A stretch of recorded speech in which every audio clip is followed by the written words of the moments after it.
This section of the video handbook treats the issues that a settlement or trial need to cover to ensure a fair outcome. Some of the most important financial issues include property, debt, alimony, taxes, and health insurance.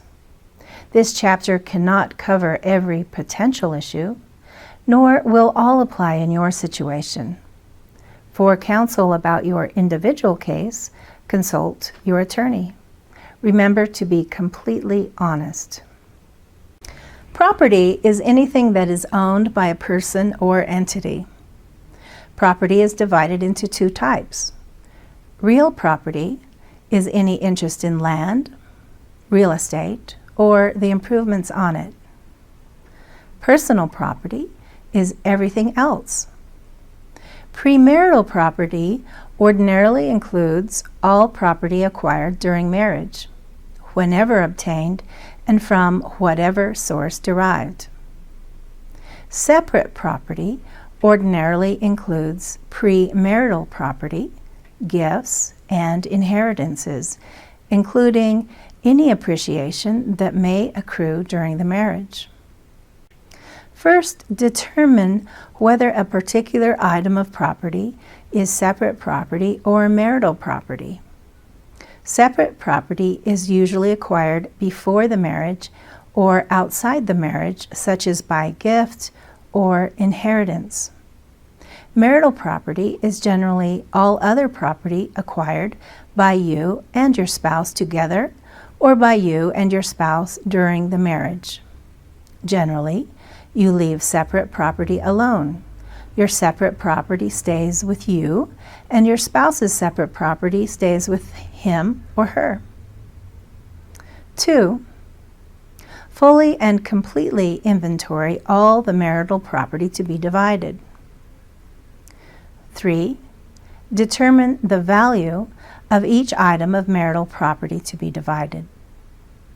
Typically, divorcing parties want to ensure that the division of their marital property is a division of equal value, not of equal quantity. In other words, even though 100 pennies is more than $20, most people would rather have the most valuable property, not the greatest quantity of property. If the higher quantity of property is of less value, still, some couples are willing to divide their marital property without it constituting a pure, equal division of the value of their property. There is no law that says you must divide the value of the property equally, but if you cannot agree on division of property, the court will almost always do its best to ensure the value is divided equally between you and your spouse. 4. Divide the property between yourself and your spouse, and ensure that any paperwork necessary to effectuate the division and transfer is prepared and completed. For example, if you and your spouse own a car jointly, but only one of you is awarded that car, you and your spouse will have to prepare all the various paperwork to transfer title from the two of you to one of you. If that car is encumbered by a loan in both of your names, you may need to refinance the loan into your name alone. When dividing financial accounts and other instruments, you may need to withdraw your half of the money from the account and then close the account.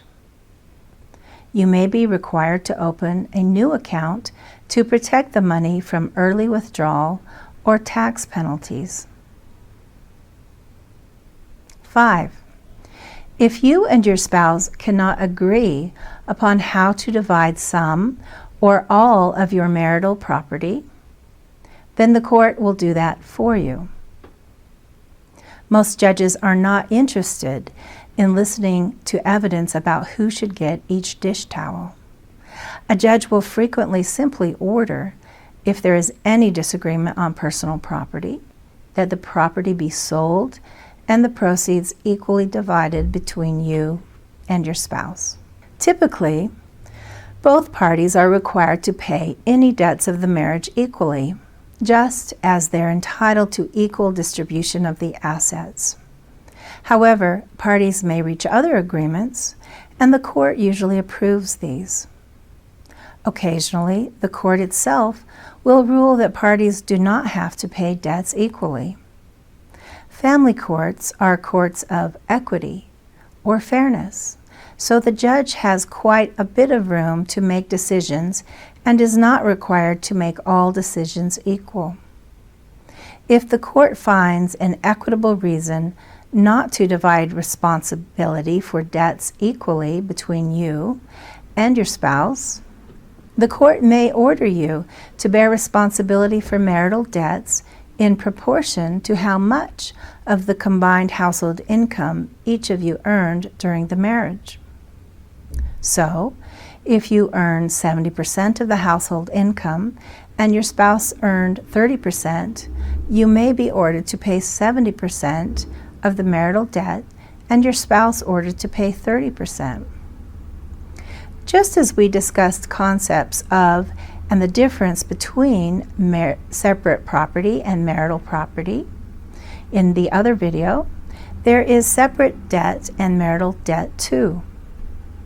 Separate debt can be debt you incurred before marriage and debt you incurred during the marriage but not jointly with your spouse, or debt that you incurred to benefit yourself and not you and your spouse jointly, or to benefit the family.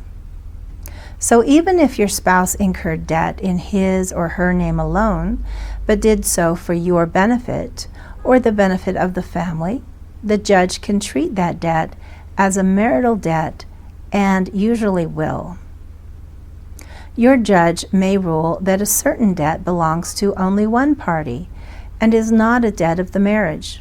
For instance, if one party's debt came from something that benefited only them, was an expense the other party did not agree to or approve of, or was not a marriage obligation, such as debts incurred for school loans, gambling debts, or a drug habit. If so, this kind of debt is usually ordered to be the responsibility of the person who incurred it, or the responsibility of the person who benefited most. A judge can order you to pay for your spouse's separate debt, but only in extraordinary circumstances. Have you heard about this slick trick? When you get divorced, claim that any cash gifts your family members made to you and your spouse were actually loans that you and your spouse will have to repay. Not only is this dishonest and illegal, it rarely works. Sometimes the parties receive financial help from family members, and then, when they begin to divorce, suddenly this help becomes a debt that one party wants the other party to be fully or partially responsible for paying. Usually the court will not require both parties to pay such a debt unless there is evidence that it actually was a loan expected to be repaid, such as a written agreement, evidence of repayments, etc. The purpose of alimony, also known as spousal support, is to help a lower earning spouse to continue living at a similar standard of living as before the divorce. Either husbands or wives can receive alimony, and alimony can be either permanent or temporary. In the past, Utah courts would often award permanent alimony, which has an almost indefinite duration. Now Utah law provides that alimony may not be ordered for a duration longer than the number of years that the marriage existed, unless at any time before termination of alimony, the court finds extenuating circumstances that justify the payment of alimony for a longer period of time. Over time, the courts have increasingly awarded rehabilitative or temporary alimony with the purpose of helping the lower earning spouse become financially independent within a specific time frame. This is why it is not unusual for alimony to be awarded for a period equal to or half the length of the marriage. While Utah has not formally or officially adopted the doctrine that alimony is supposed to be temporary and rehabilitative, alimony is increasingly thought of in this way. In most cases, alimony only lasts for as many years as the marriage lasted. If permanent alimony were awarded, it would generally stop once the recipient remarried, died, or cohabitated with a romantic partner, unless the final decree had provided otherwise, which would only be in a special circumstance. Alimony may not be ordered for a duration longer than the number of years that the marriage existed, unless at any time before termination of alimony, the court finds extenuating circumstances that justify the payment of alimony for a longer period of time.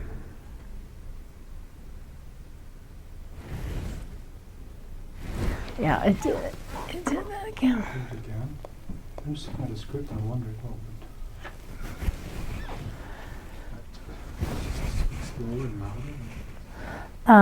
Yeah, I don't know. Alimony may, okay, I'll do it again. Alimony may not be ordered for a duration longer than the number of years that the marriage existed, unless at any time before termination of alimony, the court finds extenuating circumstances that justify the payment of alimony for a longer period of time.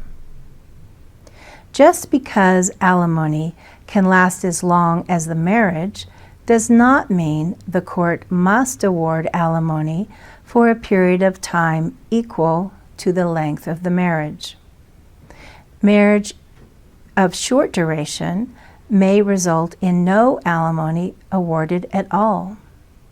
And if a couple who married in their 20s divorces in their 70s or 80s, it's a safe bet the court will not order alimony to be paid for 50 or 60 years. If neither you nor your spouse earn enough to support two households, the court might try to equalize your two households by calculating what alimony amount would allow both parties to have fairly equal incomes and standards of living. Your previous joint efforts to increase your joint income can also influence alimony and property division. If your long-term marriage dissolves on the threshold of a major change in one spouse's income due to both parties' joint efforts, the change could affect alimony and property division. Alimony may not be ordered for a duration longer than the number of years that the marriage existed, unless, at any time before termination of alimony, the court finds extenuating circumstances that justify the payment of alimony for a longer period of time.